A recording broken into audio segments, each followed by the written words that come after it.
not only were they not finding it funny, they were looking increasingly annoyed. So I said, whose birthday is it? The guy says, yeah, it's me. And I'm like, cool. If I didn't know better, I'd think you were some sort of criminal. It was so surreal. I'm dying on stage in Spain, odd jobs coming at me, and Jaws, and they literally picked me up and just carried me off. And I'm like, good night.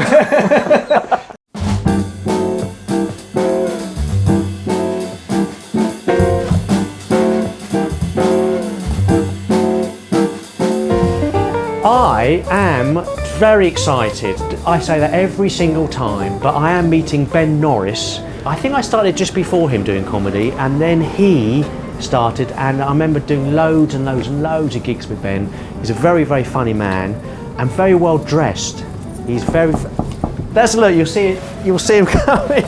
I'm just saying how well dressed. Welcome, Ben. Hello, mate. Lovely. What is this? This is my haberdashery. Very good. I thought you'd have a shop. Like Mr. Ben. Ben Norris, we're rolling. Oh, okay. Yeah. Just relax. Relax. Ben Norris. I was going to say you are one of the best dressed comedians because you were saying, shall I wear this or not? Well, I don't know if this is a bit poncy or not. Is it? No, I've taken to wearing it in the winter months. Is that like a shacket? Is that what they? No, I'd say this is a cardigan. I don't approve of words like shacket because there's always an element of sounds derogatory to me. Shacket. You know. Shacket. But it's a cross between a jacket and a shirt. I know. But why does it... Actually, do you know what? The only reason I'm saying that is because I did wear something that falls into that category, which I don't think this does, at a gig about a year ago, and somebody in the audience heckled me with that word. Shacket. Like, go shack it on, mate. And I wasn't familiar with it at that point. So that stuck in my mind as it sounded a bit like he was having a pop, but we're all paranoid, aren't we? Oh, I like that. That was a Eric Morecambe look, wasn't it? You're insisting it's not a cardigan. It's so shackety. Maybe it's a jardigan.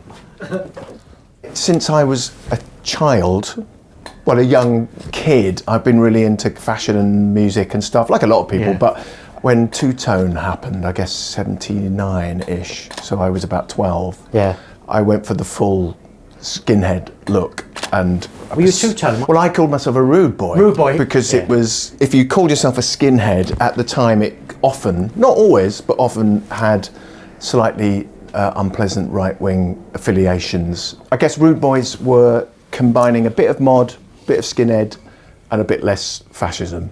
That was the combo. Do they wear shackets? I wouldn't have thought so. No.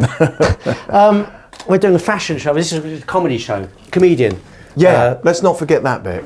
So why comedy? I was a big fan in the 80s of the alternative comedy scene that was burgeoning. Yeah. And, from watching the Young Ones and the comic strip and all that stuff. And I started coming up to London. I lived down in Surrey, Hampshire area. And I started coming up to London on a Friday night quite often to go to a place called The Plough in Clapham. And it was a big old Irish pub, and it had a comedy night called The Cartoon. Oh, The Cartoon. Do you remember it?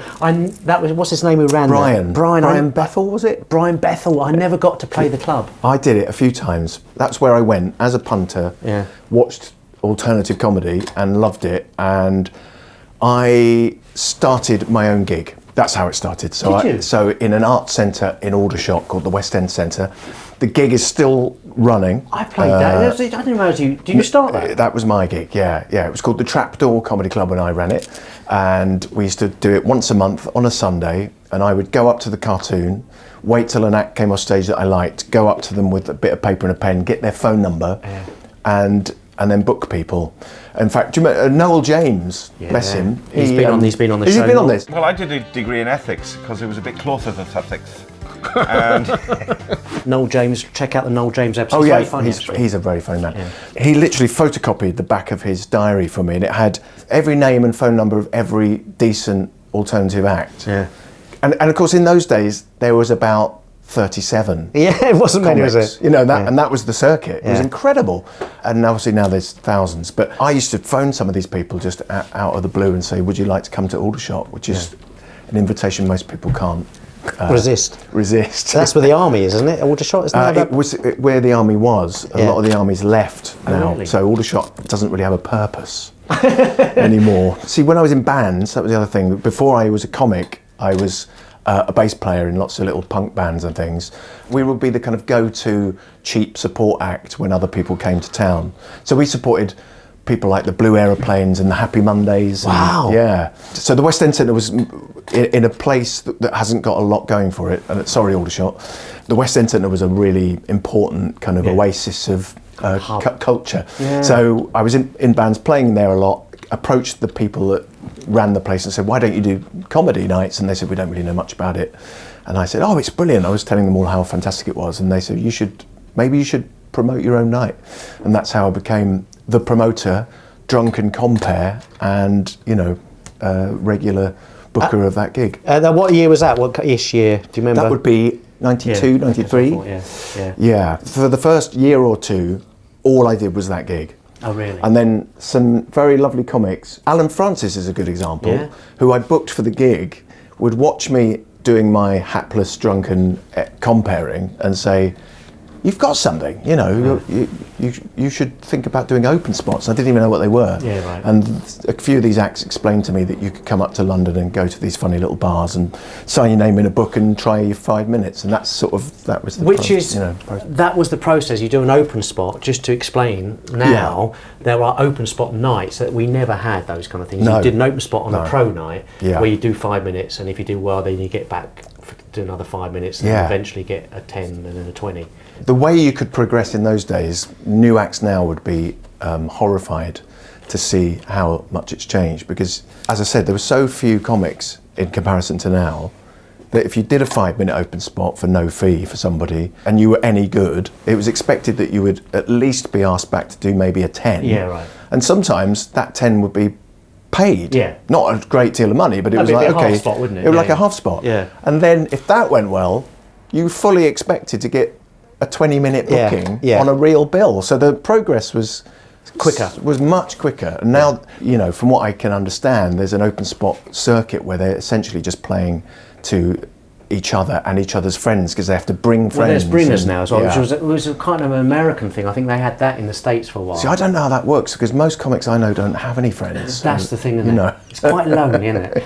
Very lonely. Make sure you press the like button. Oh, like? Because you're on social media, aren't you? You have to be these days, don't you? So like it and subscribe. Subscribe to my channel and Ben Norris's channel. I don't have a channel, but I'm on TikTok and Instagram. That's what you go on, isn't it? Instatok. There's some videos on there. There's some videos. He's on MySpace still. And so subscribe. Yeah. Back to the interview. Are you viral? Have you gone viral? I've got lots of viral problems. But I took some photos and went to your 50th birthday out of the creek. Oh, you did? Yeah. Yeah. You had a band there. That was my sister's band. Fran, fantastic. she plays in a punk rock covers band called England's Dreaming, It was an amazing band, and I remember you just went for it, didn't you? Well, I was very overexcited. Your cousin was there. I had loads of cousins there. Famous cousin. Oh, well, we don't like to talk about him. Aren't we?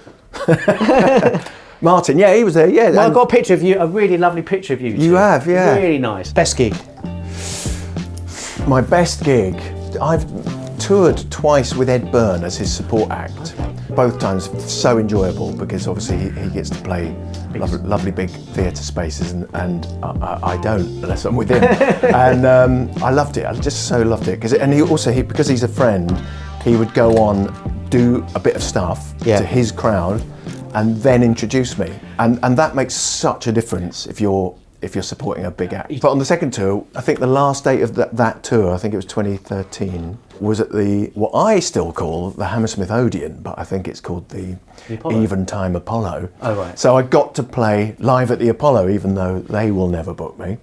And that was very, very exciting, because it was... To play the Apollo, lovely audience. Really nicely warmed up audience in, my home city, friends and family in, a little party upstairs in the acts room after the show.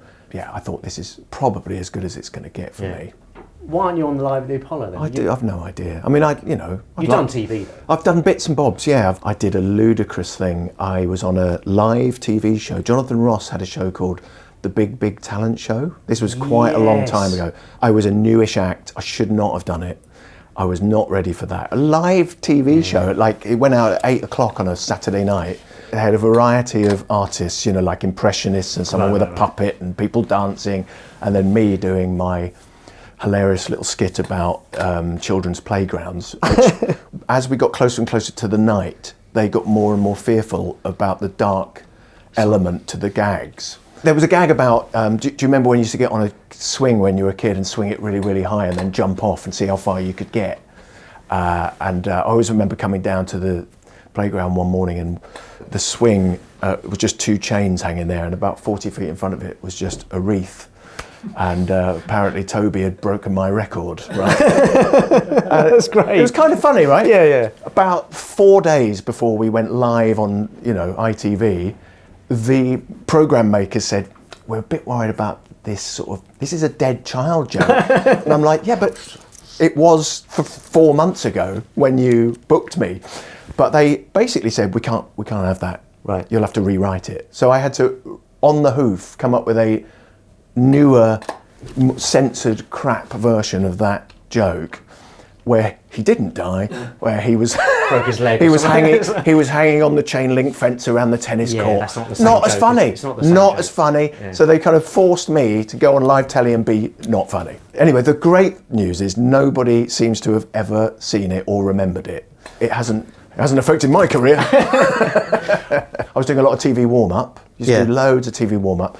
And I got to be on some shows via that. So I got on Mock the Week 3 times because I was doing the warm-up and a guest would pull out. Or Joining me this week are Frankie Boyle, Hugh Dennis and Ben Norris. London, home of the Cockneys. If you're not sure if you are a Cockney, by the way, simply look down. If you're covered in buttons, you're a Cockney.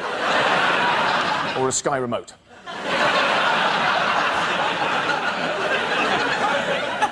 Either way, you're probably not working.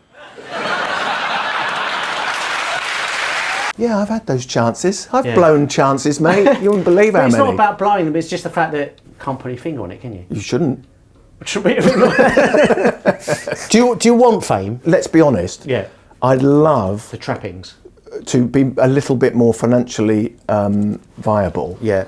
Because I've got, you know, teenage children who, being a regular professional stand-up comedian, It's harder now. doesn't actually make enough income to do the things that you would do if you'd stuck in almost any other career for 30 years. Yeah. You'd be earning more than we do. It used to. Yeah. It hasn't gone up. It hasn't. Club fees are static and have been for 20 years, and ticket prices are not.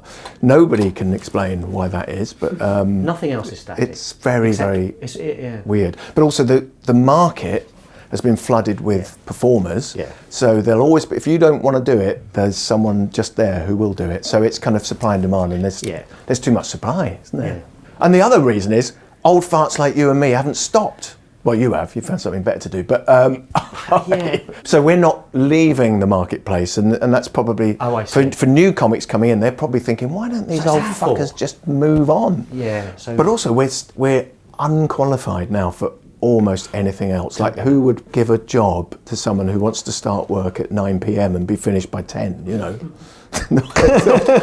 Worst gig. The worst gig, without any doubt. Oh, there's no doubt. Without any, it's head and shoulders above any other gig I've ever done, and I hopefully it will remain the worst gig. A booking that came out of nowhere.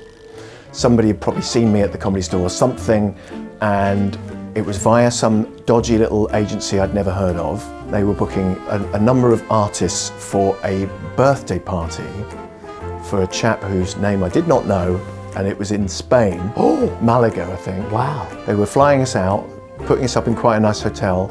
I think it was this guy's 50th. And Sounds good. Sounds great, doesn't it? Nice fee, hotel, flights. What could possibly go wrong?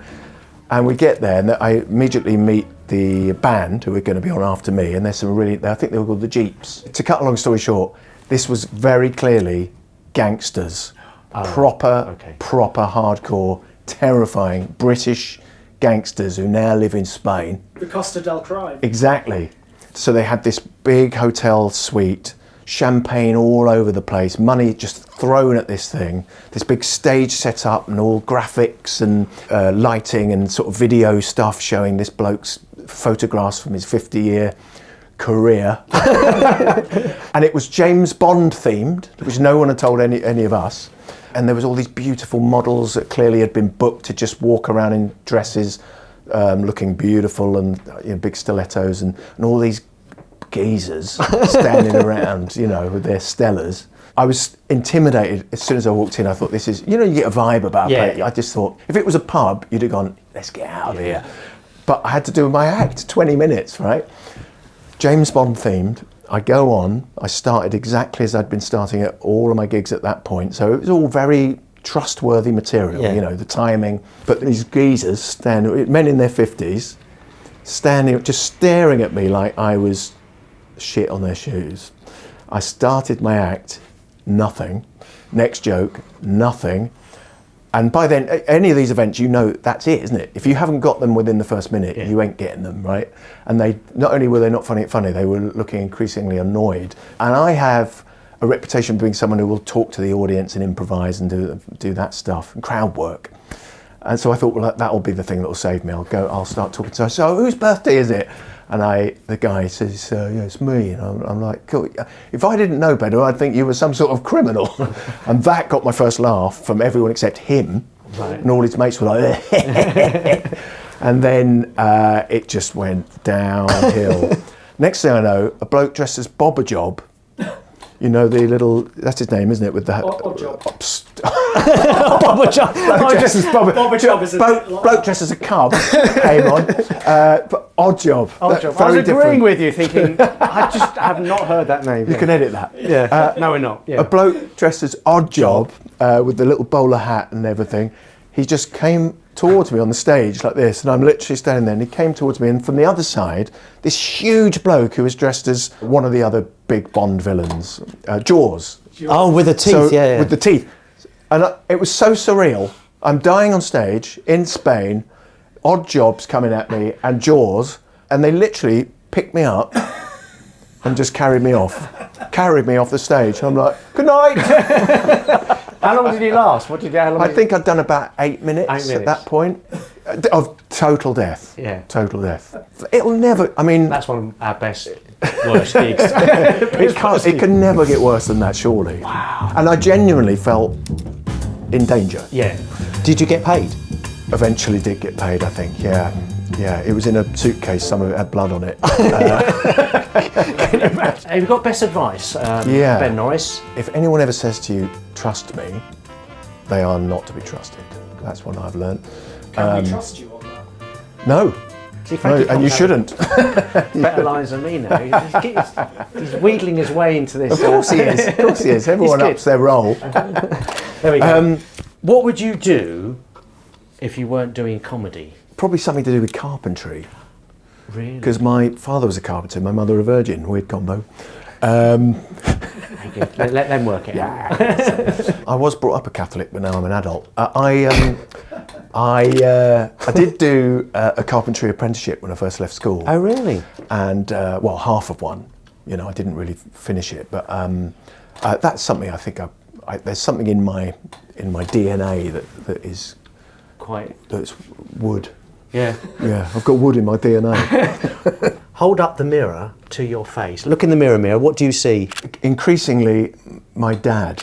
Right. I'm sort of morphing into my own father. In a good way? He was all right. It's all right. It's that surprise, isn't it? That if you're lucky enough to not die young, then you end up morphing into the older people's faces that you know. It's all right. Yeah. You're happy with you? You'd have to be a weird narcissist to look in the mirror and think, I'm fantastic. You tend to see the bits that you don't like. Yeah. So I think it's, Yeah. He's such a handsome man. Look in the you must include that lovely picture you took of me, which is the best picture anyone's ever taken of me.